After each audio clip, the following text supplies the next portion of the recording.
My beloved grandmother, born in 1920, escaped Mississippi in 1935 to arrive in St. Louis, Missouri with the boy she fell in love with cleaning houses in Mississippi. My beloved grandmother died at the age of 92, and just before she died, on December the 26th, it was December the 25th, Christmas Day, that she said, "Baby, I don't have enough money to give you a gift." I said, "That's fine." She said, "But I do want to tell you something." I said, "Yes, ma'am." She said, "God never expected you to achieve perfection." I said, "Yes, ma'am." And that was that. I went back to my hotel room when I was visiting St. Louis, and that next morning I got the call, "Your grandmother has transitioned to glory." My last words, God never expected you to achieve perfection. My sacred journey begins in the space of being raised in a traditional African-American Baptist church where God was a man.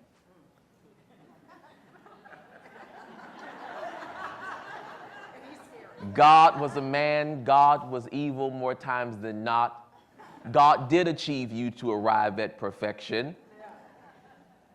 And there was a doctrinal reality that imposed all of human life.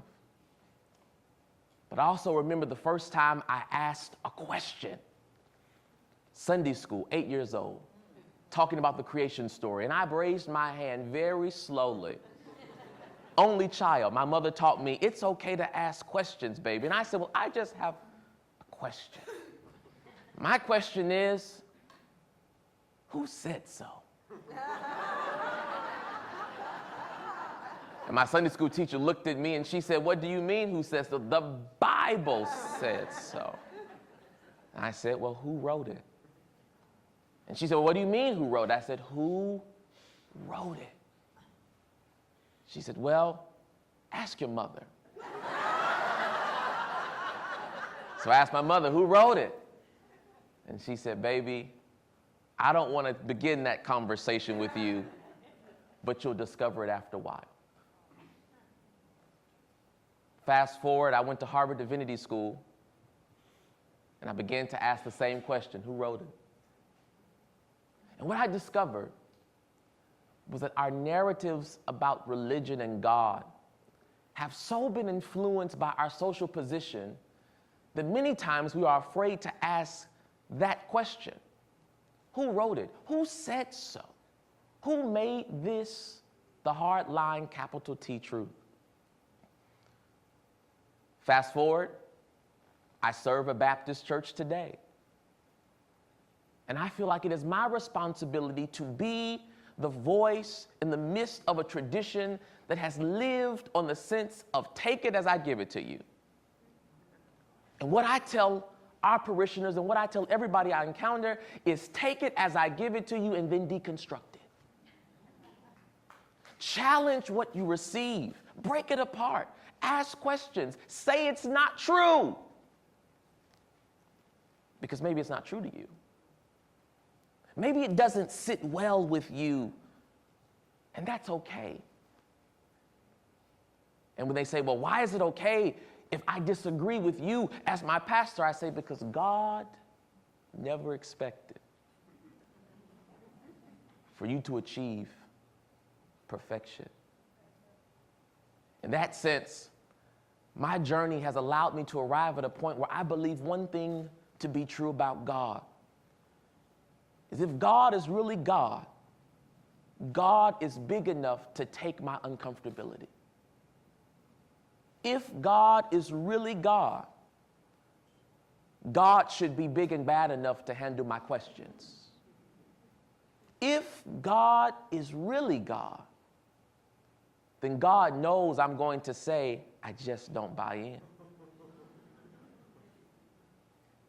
And so as I've begun to walk this journey as a young, under 30 African-American male, preaching a very messy and muddy gospel of a man named Christ,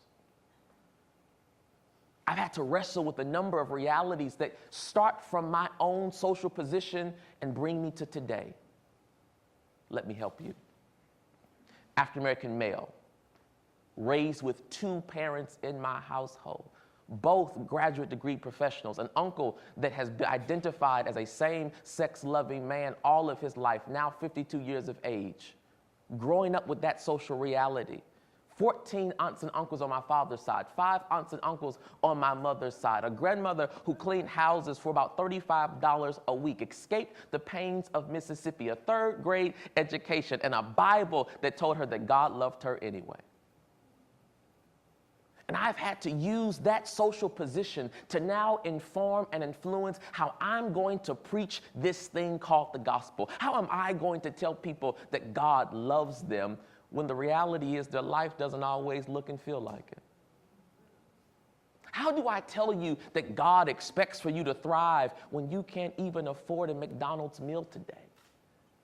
How can I tell you that God is on your side and God's going to work it out in glory when He's not working it out today? Here's what I've discovered. I've discovered that life is not always about arriving, not just at perfection, but life is not always about arriving at prosperity. But life is about arriving at a space of accepting whatever the divine feels you have the strength to endure.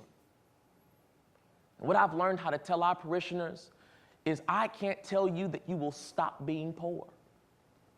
I can't promise you that God's going to work it out after a while.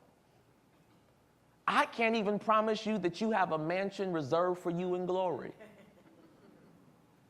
But what I can tell you is that if you wake up every day and you are able to bear the burden that God gave you every day, then you have a strength and a tenacity that God also gave you to bear your burden. When I think about my beloved grandmother who cleaned houses and yet served God without wavering, I have to believe that God gave her the ability to know, Alma, you won't be rich. You'll never live in more than your 2-bedroom house that you have. You'll never have more than that old 1950 Cadillac that sometimes runs and sometimes it doesn't. You will continue to eat those peanut butter sandwiches and put whatever you can find in the refrigerator on them to make them whole. But in spite of all of that reality, Alma, know that I gave you a strength to endure this life that other people wouldn't be able to endure.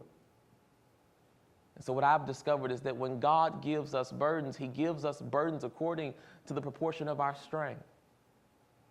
And the reality is that some of us have a greater tenacity for struggle. And because of that tenacity that God gave us to bear our struggles, I believe that that is prosperity. Prosperity is when you come to the realization that your life is what it is because it has been gifted to you by the divine. And even if other people look at your life and say, my God, I never want to be that way, the beauty is they probably couldn't handle it if they had it. But the rejoicing point is that you can handle it because I believe, like the old black gospel tradition taught me growing up, that if what comes to you does not take you out, it only came to you because God used it to make you stronger.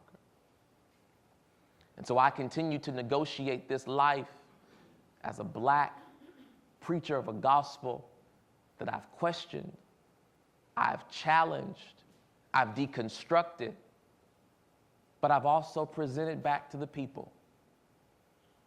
Because God never expected for me to achieve perfection, but I do believe that God expected for me to bear this cross of challenging the thing that I love the most.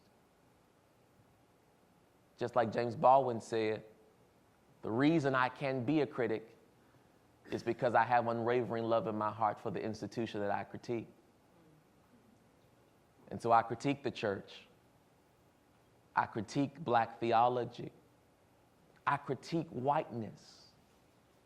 I critique America. I critique God because I love him the most. And so my journey started with a woman who told me that God didn't expect for me to achieve perfection. And my journey continues in this space of knowing that I'm never expected to arrive at any conclusive answers about life, but I am expected to continue to ask the questions. And whatever answer I have today is the answer I have today. And if I wake up tomorrow and my mind changes, then my mind just changes. Because God is only God if God can allow for me to be uncomfortable. And that's my sacred journey.